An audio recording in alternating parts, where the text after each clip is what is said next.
Few in Russia were surprised to learn that Vladimir Putin had won the presidential election. But while most will accept the result and many are happy about it, opposition protesters in Moscow reject it. On Sunday night, long before the votes were counted, Putin claimed victory in front of his supporters with Dmitry Medvedev at his side. This was a very important test for all of us, test of political maturity, independence, sovereignty. We showed that no one can dictate anything to us. We showed that our people can distinguish between the desire for changes and the provocations aimed at breaking up our country. He called it an open and honest fight. That's not the assessment of international observers, who described the election as skewed in favour of one candidate. It was not a level playing field and abused executive power, as well as the inappropriate use of administrative resources, ensured that ultimate winner of the election was never in doubt.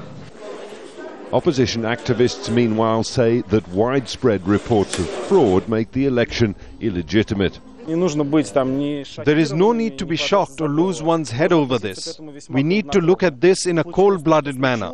What's happened has happened. Our aim is to strengthen the protests. And veteran opposition figure, the chess player Garry Kasparov, believes the president-to-be is running out of moves. Many Russians, especially in Moscow, are not going to accept Vladimir Putin as a legitimate president. And even if Putin survives March and the next 2 months prior to inauguration, he's badly wounded, maybe even deadly wounded as a political leader. And I have no doubt that he will not survive next 6 years. No one quite knows how the Kremlin will react to ongoing opposition protests after the election, either indulging them as the police have done since December or cracking down as was the norm in the past. No one is quite sure yet how far the man in victory tears on Sunday night is prepared to go to defend his authority. Jonah, you talked about the opposition rally. What's being said there?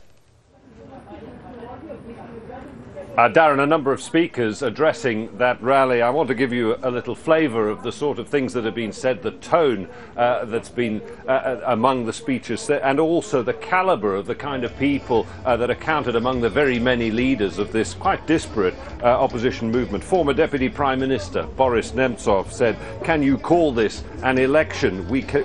Who can believe this rubbish that Putin got 60%? Former Prime Minister Mikhail Kasyanov, "We want free elections, not a revolution. But they will get a revolution if they don't listen to us." And then there was presidential candidate Mikhail Prokhorov, the billionaire businessman who got 25% of the vote in Moscow. An extraordinary figure for a complete political unknown, albeit Russia's third richest man. He turned up at the rally and said, "Thank you for not being scared to come here. I will fight on for a free country where our citizens will vote based not on fear, but with a sense of their own dignity." That's a flavour of what's been said. Mikhail Prokhorov, the man at the end there, is a figure to watch in this movement. If he is who he says he is, a truly independent figure, despite his massive wealth, much of it owed to the Kremlin, if he does indeed form a party, as he says he will, to represent this voice, well, he could become a unifying figure in the future, representing this movement to power here in the Kremlin. That's what they lack, political representation. He could provide it. Jonah, thank you.